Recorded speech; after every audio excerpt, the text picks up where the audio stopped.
Where's my video? There we go. There we go. Oh no, there we go. All right. I am live on 3 different platforms at the same time. I am trying this out. This is kind of fun. I am here live on Instagram, here live on YouTube, and here live on Facebook. This is so interesting. Okay, a lot of people got G God just joined. You got GS17 joined. Erica 96 joined. I'm live over here on Facebook. This is my second Facebook account. I started the second one just then. I'm live here over here on YouTube, all at the same time. And I just want to say, Grillo, what's up, homie? GS718 up in the 718 BK. And I see everybody's over here on Facebook. Anybody's here over here on YouTube. Just giving a big heads up to say hello to everybody. This is so fucking confusing. So if you go to my YouTube, Grillo's Aftershock XL, you can join there. TJWW1000 just joined on Instagram. I don't see anybody yet on Grillo's Aftershock XL, and then my second Facebook page. So if you get a request from me from another Facebook page, it is me. No one's fucking around. No relation. Ted Kaczynski, no relation. Would you? Yes, I moved to Vegas, Eric 96, and I'm seeing the success of who's giving me the most love. Hudson Vision, what's going on? I got YouTube and Facebook, and I got Instagram. Instagram showing some love. I guess it takes a while sometimes for some of these other platforms to get going. I was going to do TikTok, but Instagram seems to be the best one so far for me to go live. I just released. Everything is good. Thank you, G God. And might pick it up soon. Now, don't forget, there is my book, Private Parts. Private Parts? Nope. Oh, it's Gorilla Parts. That's right. Gorilla Parts is available on Amazon and Audible. You can listen to me yap away and for 4.5 hours. And I am revamping Grillo's Aftershock XL. As you can tell, I'm going to be doing this a lot on all 3 platforms. TikTok, I'm going to maybe get another one. I'll probably be doing it mostly from my phone or the studio here out in Las Vegas. This is pretty much Hammerhead Studios. And this is a little bit better quality of what's going on. And I got people lined up for him. If Howard offered you a job, would you work for him again? He'd have to pay me a lot of money. I can tell you that. Someone asked if Howard offered me another job, would I take it? And I think money speaks volumes. And I would like a formal apology, motherfucker. A formal apology for letting me go for 6.5 years without getting paid a dime while you sat there and you made fucking millions and didn't pay me. And I was not getting credit at school. If I would have had the balls, 2 things I didn't have the balls for. Could have sued Spike Lee. Stories in Gorilla Parts, where me and Stuttering John went out and got interviewed Spike Lee. John asked why he hates the Jews so much, and his response was to send his henchmen out to beat the living piss out of me on West 8th Street during Christmas time, where I received bruises and a lump on my head from 2 giant bodyguards. They did not get the tape. We have Spike on tape saying, "Go get that fucking tape," and Howard told me not to sue him. He did not want to be sued. He did not want to be involved in me suing Spike Lee. And I have some relatives, a specific relative that is extremely still mad at the fact that I didn't pursue that lawsuit. And I listened to Howard. He said, "I don't want to get involved. Please don't do that." And I was loyal, and I didn't sue. So with that being said, I could have probably sued Infinity Broadcasting and probably Howard for I think it's pretty illegal. What do they call that?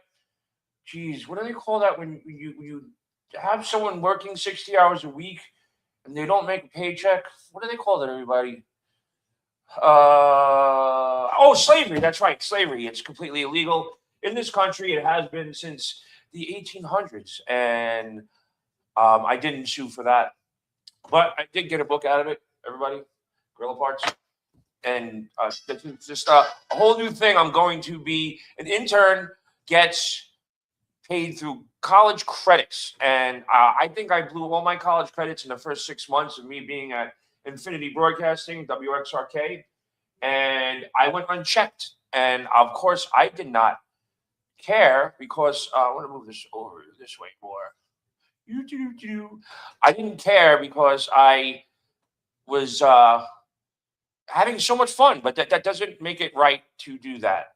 And you can't just have that go. It was probably Tom Chiusano's biggest. He when he figured out that I wasn't getting paid, I was brought into his office, and he was like ghost white, and he asked what was going on, and I told him I stopped getting credits about 6.5 years ago, and he told me you can't be here. I said, "Do you just fire me? I don't even get paid. I got fired and I didn't get paid." So at that point, I had to tell Howard that I got fired, but he at that point stood up for me, and then I was working about 60 hours a week. I got paid for 30, and they paid me the minimum wage at that time was I think $6.35, and they would only pay me 30 hours for the 60 hours I was working because if I got paid 40, I was eligible for healthcare, and they did not want me to have healthcare. So I put up with that for about a year, and of course, when they started paying me, my tasks went up. I had to stay later. I had to do more work. I got stuck. I was all of a sudden I was in charge of doing Howard Stern's articles, and I can't explain the articles that I had to do because it's way too. It was so incredibly mind numbing, where I had to stand in front of a copy machine for at least 3 or 4 hours after the show, or be in charge of interns doing the articles, and and it was a copy had to go to Howard, had to go to Gary, had to go to Howard's assistant, had to go to Tom Chiusano, and then I had to take a special archive paper which didn't yellow and put that into the copy machine and do an archive copy of every single article that was ever written about Howard Stern.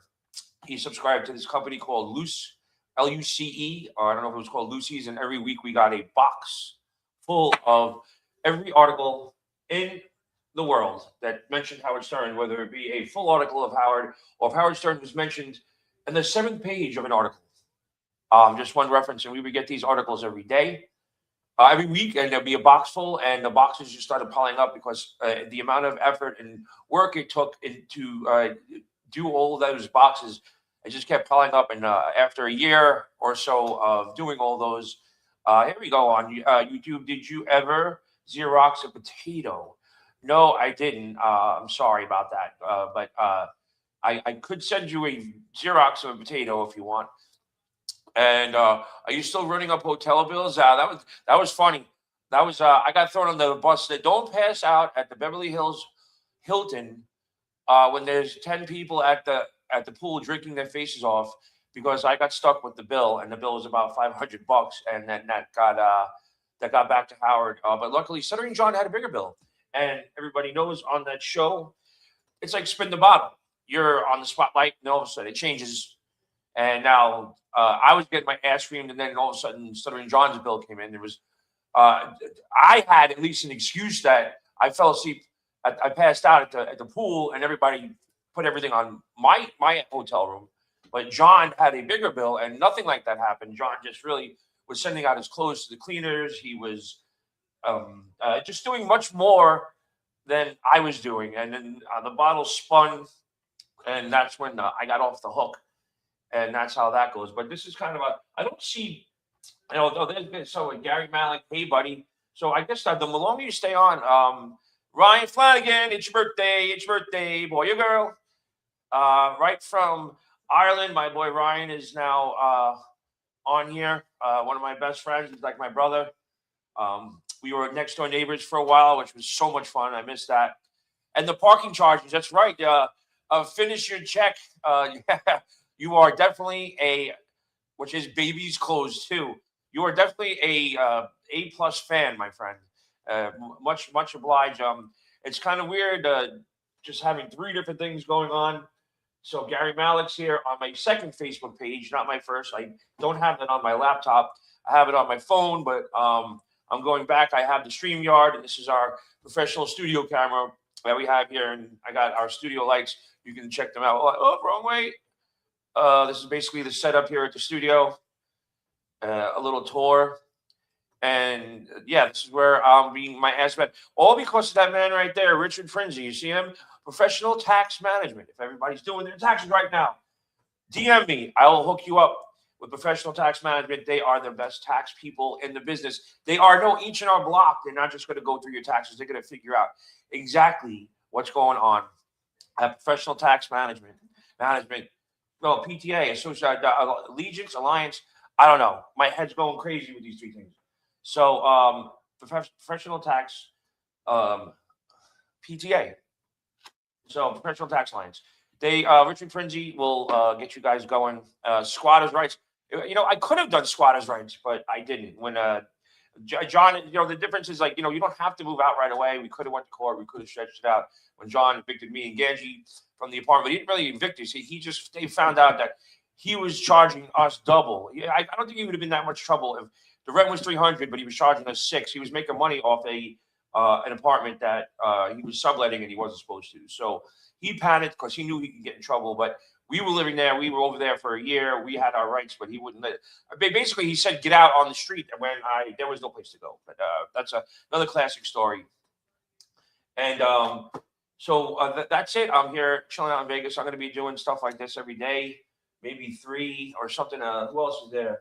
Thomas Williams just jumped in on Facebook, and we have rights tenants. They can't just kick us out. Well, it's true. And I had people there that were ready to jump in and help me. But John made such a big stink, and it was just Southern John.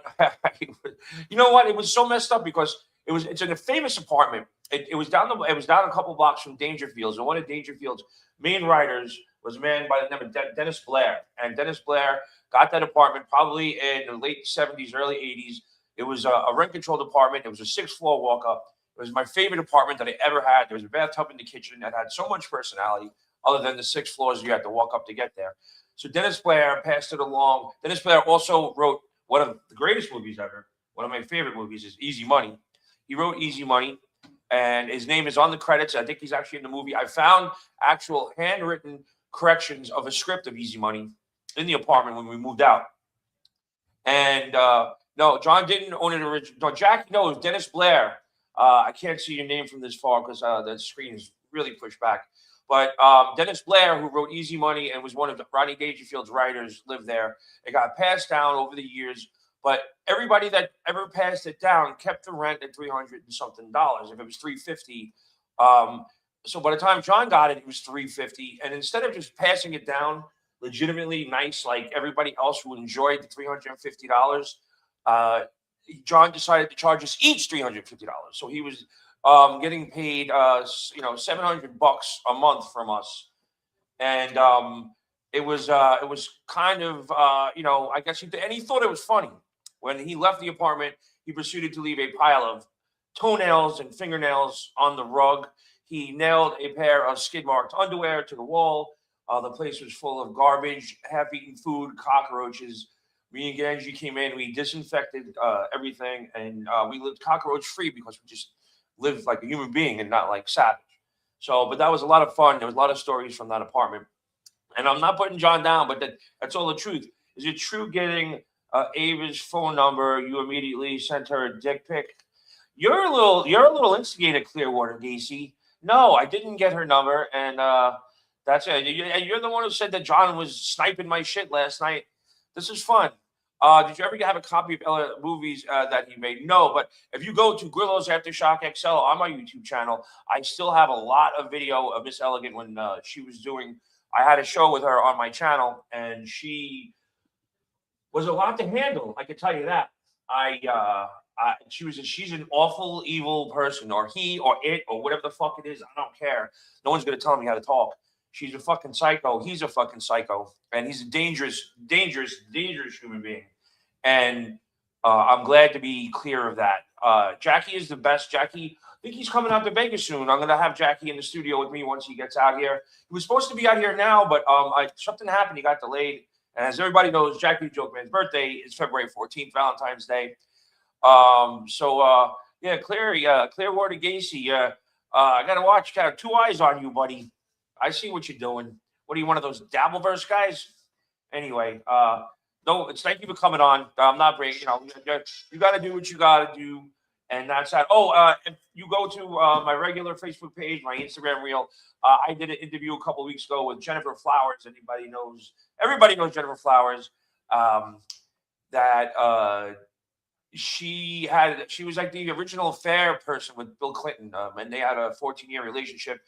And Jennifer has told me in private, but she finally came out where he liked to wear her clothes. He liked to wear her nightgown, and she put the he liked to put.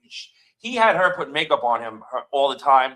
He had a food fetish where he would spray her down with ketchup or spray himself down with ketchup or whipped cream, and they would roll around. And she talked about the moment she saw that picture in Epstein's house of him in the blue dress, she knew it was really him.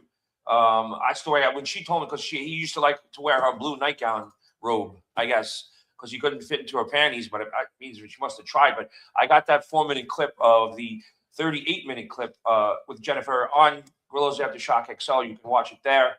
But I broke that one clip down because that was sort of the meat and potatoes of the whole interview. Not really, because the only problem with the interview that day was that was the day Verizon went down, and it was kind of it was a pain in the ass because it was cutting out. She had Verizon. I luckily gave up my Verizon addiction when my bill hit about $200 a month, and I switched to Spectrum. But yeah, they Jennifer definitely spilled some beans. And at the end of the interview, I guess it was when Verizon finally crapped out. Lord of Flatbush. Hey, it's Frankie Polanco, Lord of Flatbush. This guy knows a lot. I like him. What is that? What is it? Finish your checks. So, and what's that? With that, bro, I only told you because I wanted you to join the stream. It's all right, Clearwater. I don't mind. It's funny to me. You got me good, but no, I would never send a dick pic to anybody unless it was a girlfriend, and I didn't even do that. I don't want my penis out on the airwaves. It's no one wants to see my penis. Anyway, Jennifer did a very good interview, and then just as she started talking about the Clinton Foundation, the phone mysteriously cut off. It was a very, very scary moment. Thinking that somebody clipped the wire, but it turns out that day that was that big national outage on Verizon. You and Cardiff should do a show, potato versus potato. I don't know who that is, Frankie, but I'm down to do anything. You're much better at streaming compared to Stuttering John. Frankie, who you think, Donald Duck? Oh yeah, quack quack quack. That was when John tried to prank me with an audition, and I went on the audition, and it turned on him. Another bottle spinner right there. Turned on him, and because I actually did a good audition. And Howard said he didn't take it far enough, and I actually did good. And John ruined the whole prank. So if anybody knows anything about the past shows, John is always trying to get a prank on somebody. And we one of those things that kind of it backfired. Forgot I got a microphone. I could talking into the microphone. I should talk into the microphone. You're on live. Talk into the microphone. So it's weird just talking to myself, but it's not really, because I got all you fine people out here listening. Thomas Williams. This is it's a little confusing. I'm forgetting shit. Look at that. Gotta fix the hat. What's up? And I gotta have the glasses on because I did have laser surgery when I worked on the show, and it worked fantastic for about 20 years, and then it just disappeared. So now I can't see too far away, but it hurts. These are transitional, but I hate going like this. It hurts my neck. So if I want to see what's going on the big screen, and I got my phone and my laptop here, it's I'm juggling here. I love how you tell it backfired on John. Well, it did. That's the two things that the bottle just spun. And it was relief. That's when you don't even stay in the studio. You sort of do the Irish goodbye out of the studio, like you fade away. And it's a tough room. You got Howard staring at you, his eyes used to dart back and forth, those ice blue eyes, and you knew his brain was just running on 1,000 cylinders. And you got Robin inside your headphones, and you got Jackie sitting there laughing at you in the face, and then he's throwing crumbled up pieces of paper at you. And then you have thread with the sound effects, and you have Gary coming in with who's on the phone or someone else, said something, and it was a tough room. Was he a villain in that story? No. John was always trying to pull pranks on everybody. It wasn't just me, but he just I guess it's funny. It's a comedy show. Pranks are, Jackass turned out to be a big prank thing and all that crap. So he was probably onto something before anybody else. But what time is it? 'Cause I have to get set up because Richard Prinzi of Professional Tax Alliance, my guy, right there. I should have my book up in the back. I'm going to do that. Gorilla Parts should be hanging in the back. So if you didn't get my book, it's a wonderful bunch of stories, not only about my life on the Howard Stern Show, but I do have a really interesting life outside of the Howard Stern Show, and there's a bunch of cool stories in here that I cherish. And I only wrote the book because I have so many good stories, and everybody said you should write a book, and then I finally just wrote a book. So just go to Amazon and look at the reviews, and you put it for yourself, and you can go ahead and just buy the book. It's not that much, man. It's a good read. The best compliment I get out of all that is that I was going to read just a couple of pages, and I wound up finishing the book. And Mancow, everybody knows Mancow, especially you hardcore Stern fans, actually read the whole entire book and called me to say what a great book it was. And I know whether you like him or not, the man was successful DJ in Chicago for a very long time. And that kind of meant a lot to me that he actually finished the book. He said, Steve, I didn't think I was going to finish it. I wound up finishing it, and it was good. So he enjoyed a lot of the stories, and he did a lot of stuff that he didn't know about me, and a lot of stuff you guys don't know about me. So I think you should do me a favor and just go buy the book. What the hell is going on? So it's about 20 minutes. Will you shed a tear when Howard dies? No. It's just not a cold thing. I'll cry when my cat dies. I won't cry when Howard Stern dies. Snorky Scumberry. Where do people come out these names, man? Whatever happened to the Camp TV show? That's sort of another long story. It's too long to really talk about right now. Let's just say that I wrote a script, and the director who paid for the whole entire shoot didn't read my script and decided at the last minute that he had a different vision about what I had. And in the middle of the first scene we were shooting, he changed the whole entire premise of what I wrote. And when I interjected and said, we're not shooting that, that's what I wrote, he said, I will, because there was a crew of about 20 people that he paid for to come up to the campground and shoot the pilot. And after the first scene, he told me, he said, Steve, stay away from me. I'm going to do what I want. It's my crew. And if you bother me one more time, I'm pulling this whole entire crew and you'll get nothing. So I had to let him take over and sort of just really go away from the whole concept that I had, which was pretty damn good. And then once it was done, instead of a professional editor, he gave me an intern that just came out of college and didn't know how to edit. So he, it was just a hodgepodge of mishappenings that, didn't come to fruition. And it's very sad because I think it would have been great.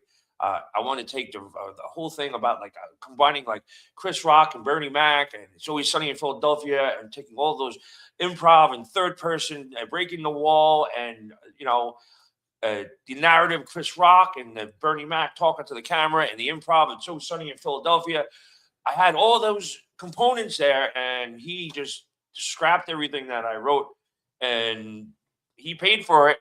And then in the end, I paid for it. So that's what that story is. But life goes on. Mancow brought up some interesting points that Howard was an industry plant from the beginning. I can't say that. I never heard that. I don't know where Mancow was coming from, that he's getting paid for by the government. Was the government paying him his $500 million that he got from Sirius? I don't know. The government was up his ass so far you could see out his mouth when I worked there. So I don't know how that's working for the government, but Mancow has his theories, and that's all well and good. So that's about it. But I got to get set up because Richard Prinzi of Professional Tax Alliance, he's up next, and he's going to be giving a lot of great tax advice. And we're developing his show, and finally got to a point where it's come to where we like the platform, and we're building the platform. There's going to be a lot of shit coming out of here, everybody. I'm out here for this reason, and I'm gonna blow it up. And I appreciate everybody jumping on. Sent your request to be in your video live. I don't know, how's this work? View. Go to live. I'll jump on, see how this works, buddy. Eric, why couldn't you be Erica? I don't understand. It's always guys. All these guys. Where's the chicks? Bring on the dancing girls. So if you just came up, I'm doing live from Netflix, live from YouTube, live from Facebook, and this one. You know you're on.